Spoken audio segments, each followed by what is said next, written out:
So I'd like to welcome Manya Saaraswat. Manya, how are you doing? Hi, I'm doing well. How are you? I'm very well. Thank you for giving your time today. I have been thinking of communicating with you for quite some time, so I'm glad this is happening today. Me too. I'm very excited.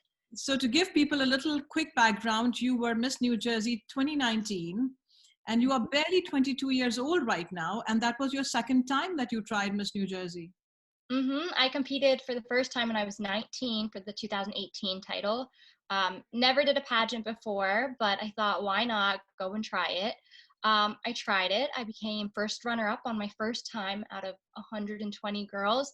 And it was just such an incredible experience that I was like, I have to come back next year. So I came back next year and I won on my second time, and I competed at Miss USA last May. That's fabulous. So what, in fact, drew me to your profile, Manya, besides the beauty that you are, that you come from a family of professionals. Both your parents are doctors, and you also want to be in the same field. You were not really looking to pursue the pageants. Tell us that story. So I grew up dancing competitively at a local dance studio, and a girl who was a mentor of mine, a couple of years my senior, became Miss New Jersey USA in 2015. And she was getting into coaching, and she said, "I think that you would be really great for this position. I think you would do really well just because of the person you are."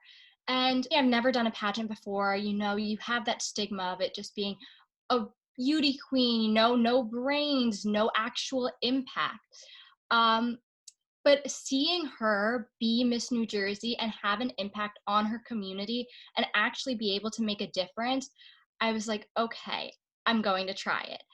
And I think that's just been something that I always am. I'm very fearless in a sense that I try whatever I can, because at the end of the day, you're gonna fail in your life and you can't be scared of that failure. You have to, just let it push you to try new things, because you never know what you could be good at.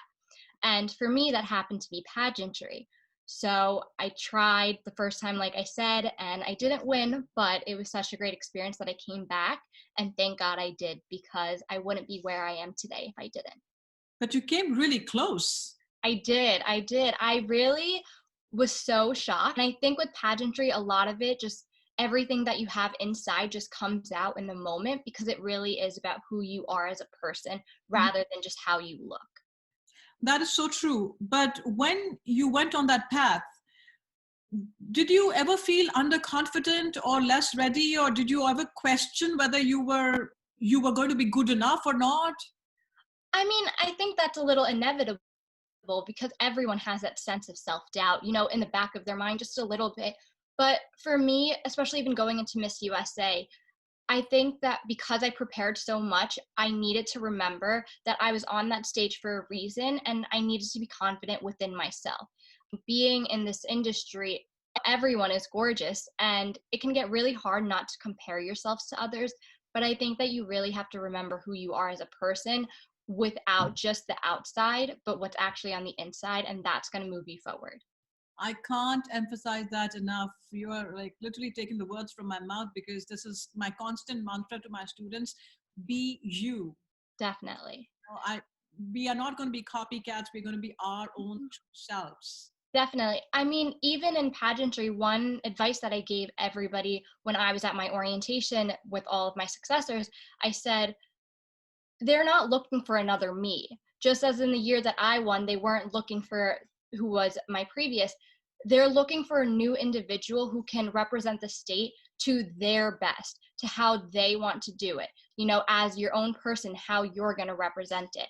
I represented it in my own way with my own beliefs and my own philanthropic, but it's how you're going to do it that makes you unique. That's going to help you win. Your own unique self is the best that you can rock. 100%. That is so true. I'm glad that you brought it forward in this discussion, because like I said, you've got to be you, you've got to be unique, and you've got to figure out what is your best thing that you can present.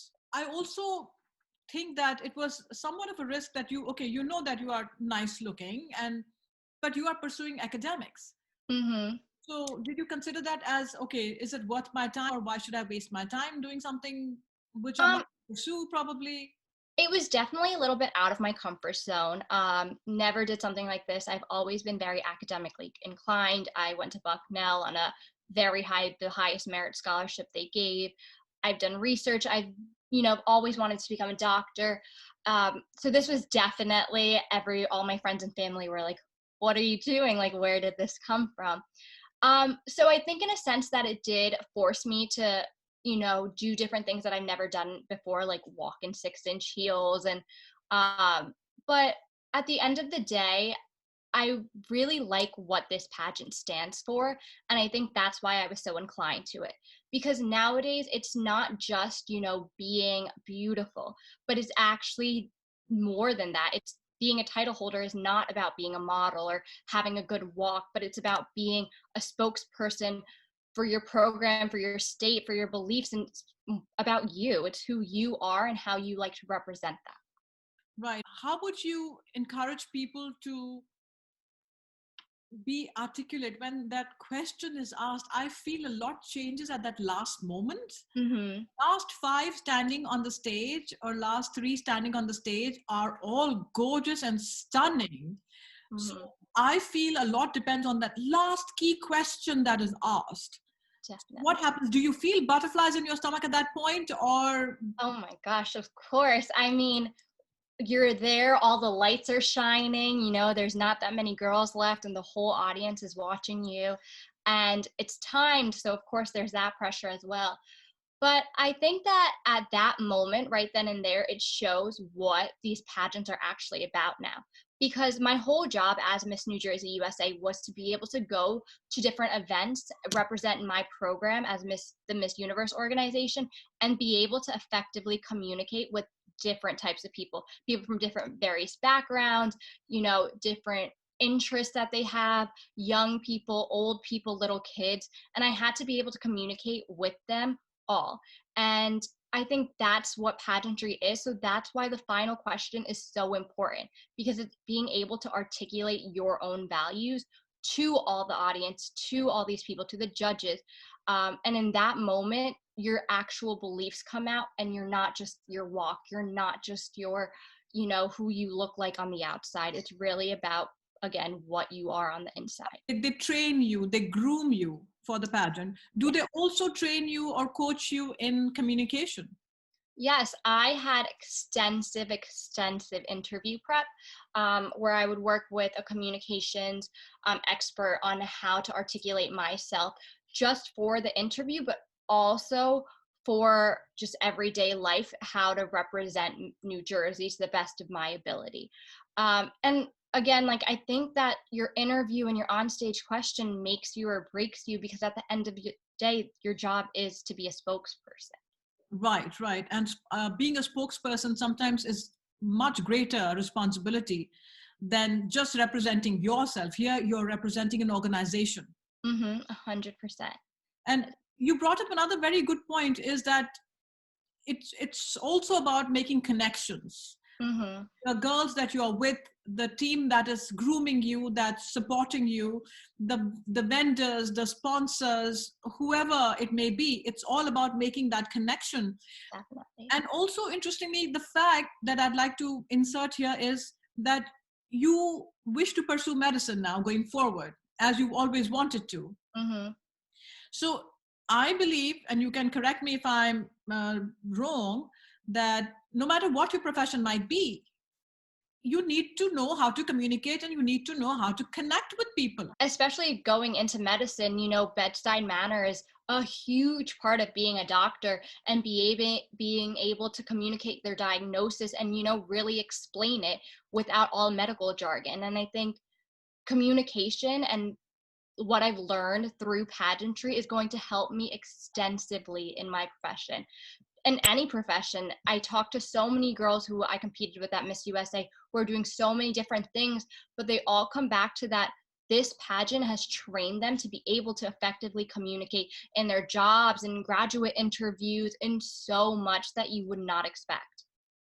That is so true. And I'm so glad that there is emphasis given Mm-hmm. on communication skills, because like you pointed out, even being in the medical industry, you need to have good bedside manners. You need to Mm-hmm. be able to connect with the patient to understand what they're really going through, to be able to treat them well, Mm-hmm. just as humans and then as patients. Exactly. So Exactly. that's a huge deal. Last question. Okay. Do you think talking it out helps, Yes. no matter whatever the case may be? Yes. I always think talking things out helps. I mean, no matter what it is, I think talking it out puts it almost into more of a reality, and you articulate it in a sense that will make sense in your head.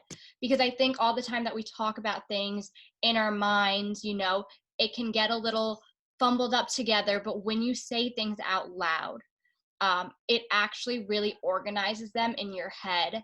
And just for anything, for all my essays that I've ever written, I've always it's a little trick that I always do. I put on my microphone and my voice memos on my phone, and I just talk about what I want to say in this essay. And rather than just writing it out in an outline, I think that the way that you talk and you have it, in your head, it comes out better when you're just speaking it into existence. So it's like one of the only tricks that I used in college for every single essay. That is such a key Uh-huh. point that you shared, a very important tip that you shared. And yes, when I'm writing something also, I always read it out aloud to myself, Mhm. because how it sounds in my ear, does it feel like it's me? It has to Mhm. sound like me. So I don't think anybody can write for me. Only I can, because I will never like the flair. The Yeah. intention will never be true. Yeah. So, well, thank you so much, Manya. Of course. You are so much wiser for your 22 years. Thank you. It's been such a pleasure talking to you. And I am 100% sure, wherever in the world you may go, I am sure you'll be such service to humanity. Thank you. That means a lot coming from you. Thank you. My pleasure. I'm so thrilled. You have given a lot of hope, lessons, and great advice for young girls Thank you. who may get inspired. Thank you. Thank you, Manya. All the best.